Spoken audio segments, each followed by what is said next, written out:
Please welcome Tom Mordred!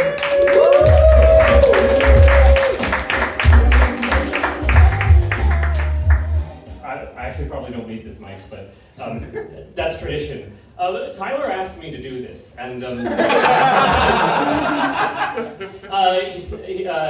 thing is, comedy is very hard.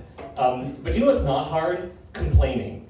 So I decided, since it's a 90s theme, I decided to start off strong by listing out the top 5 things that the 90s ruined. So we're just going to get started right with that list. First and foremost is movies. Movies were ruined in the 90s because that was the dawn of the summer blockbuster. I'm sure all of you see it every year, the new movie coming out for the summer that's white man with a gun, and he's going to save the babes and the freedom of the Americas, and it's going to blow up a lot of stuff, and there's not going to be a lot of plot, but you're going to enjoy yourselves and eat that popcorn. That came from the 90s. It started with Men in Black, which was actually a good movie, and then it evolved with Independence Day, which is a movie, but big, dumb, and loud became the trend in the 90s. And I feel like we've been following that since then. Sounds like I'm building up to a call to action or something. I'm not, I'm just complaining. Number 2 is comic books. In the 90s, comic books went through a revolution because they had been around for many years now at this point, and suddenly all these vintage comic books, which had been printed on the cheapest, most, what's the word I'm looking for, disposable paper, were suddenly valuable. Spider-Man #1, Batman #1. It wasn't even called those. They were called like Amazing Tales #1 or Detective Comics #1. And suddenly these were valuable now. One, because back in the day when they were printed, people would read them and then throw them out or use them as toilet paper or whatever they did back in the 30s. But regardless, during the 90s, the big comic book companies said, I see. So what we're going to do is we're going to release a whole bunch of issue #1s for new characters or reboots of characters that no one cares about, and we're going to give them 800 variant covers, so that way you can think about how valuable this will be in 50 years, even though half of these characters get forgotten and the series never continues past the first issue. The biggest culprit of this was Image Comics, which was founded by Canadian artist Todd McFarlane, who now runs McFarlane Toys. And if you go to any Walmart or any major store that has toys, you will find a section that has McFarlane Toys.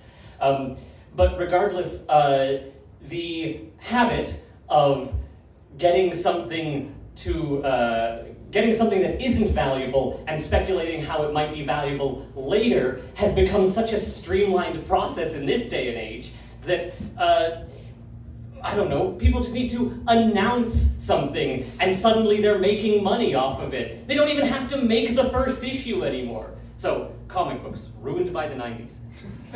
Number 3 is the internet. Speaking of complaining, I think that we can all agree that even though the internet is a wonderful, vast, rich resource of information, it's also a pain in the ass. And it gives every person a voice, which means that we're back to big, loud, and dumb. Well, the other thing, number 4, is me. That's right, I was born in the 90s, and I'm not happy about this whole situation. Having to have a body, living, sweating like I am right now, it's not a good sign. And the last thing, number 5, the last thing that the 90s ruined was the concept of time itself. That's right. Y2K. We were so scared that computers, machines specifically designed to deal with numbers, were not going to be able to comprehend the number 2000. A number that is relatively low when you think about the kinds of numbers that computers have to deal with. That feels like a human fear that we made manifest in computers. But on top of that, the 90s was nostalgic for the 80s, which is very weird because the 80s were just barely over by the time the 90s come out. So we have this weird, like, nostalgic folding effect where time suddenly seems longer, and we've been getting more and more nostalgic in shorter periods of time. For example, who here is nostalgic for the Lord of the Rings movies? Mild applause, all right, I should have seen that coming. I mean, I watched them. You watched them, all right, but there are people who are nostalgic for the Lord of the Rings movies. Those movies came out like less than 15 years ago, like less than 20 years ago. They're not that old, and yet when those Hobbit movies came out, those god-awful Hobbit movies, they were like, remember Lord of the Rings? Remember the fun times you had? My guess is that nostalgia is just based on childhood now. Because everyone talks about their childhood in the 90s. Not that I remember my childhood in the 90s. I was 5 by the time the 90s ended. So time is kind of like folding itself in, and now it doesn't even matter. Things can't be nostalgic anymore, or not nostalgic anymore. Things don't need to be that old to be nostalgic. You guys will be nostalgic for this show by next week, so. Now, I don't want to pretend that the 90s was purely a bad time. There were lots of good things in the 90s. For example, video games. The 90s was the dawn of 3D video games. The N64, the PS1, Silent Hill, my favorite franchise, Mario 64. Even if you haven't played Mario 64 to the end, you've been to a McDonald's where they have the N64 laid out and you can play the first level of Mario before it times out and makes you move on to Kirby. But regardless, the whole 90s video game rising thing is very fun and very good, even if it did result in gamer culture, which I think we can all agree is a bit of a blight at the moment. If you've ever seen the Game Awards, good lord. But that was something that came from the 90s. As well, the 90s had ugly fashion. Speaking of big, loud, and dumb, that's 90s fashion in a nutshell.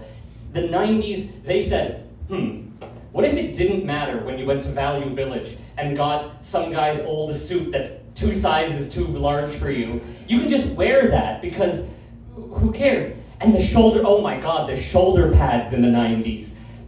If you wanted to show that you were serious about business, particularly if you were a woman, you had to have shoulder pads out to here. You're looking like a Warhammer 40k character with your shoulder pads. You're a triangle, and all the sci-fi from that era reflects that. It's like, yes, this sundial will last forever. That's why in the future, women are going to be basically walking upside down triangles. Anyways, the 90s. Well, how am I doing for time? I feel it. Is it the 90s yet? Yeah. But to leave you, I suppose, on a positive note, the 90s was a time of great rebellious attitude and a deconstruction of the various tropes that had been established since the 50s and the 60s and all those eras where it was extremely unpleasant to be anything other than a white guy. So the 90s is a period that I think is not great, and I don't think we should be all that nostalgic for it, but it is an era which I think is important in our development as a culture, because it also feels like the last time we had a real culture in the West. That's enough of my complaining, I think. Do you need me to fill more time? Okay. Thank you all very much. This is my first time trying this. Thank you! Come on, Mordred.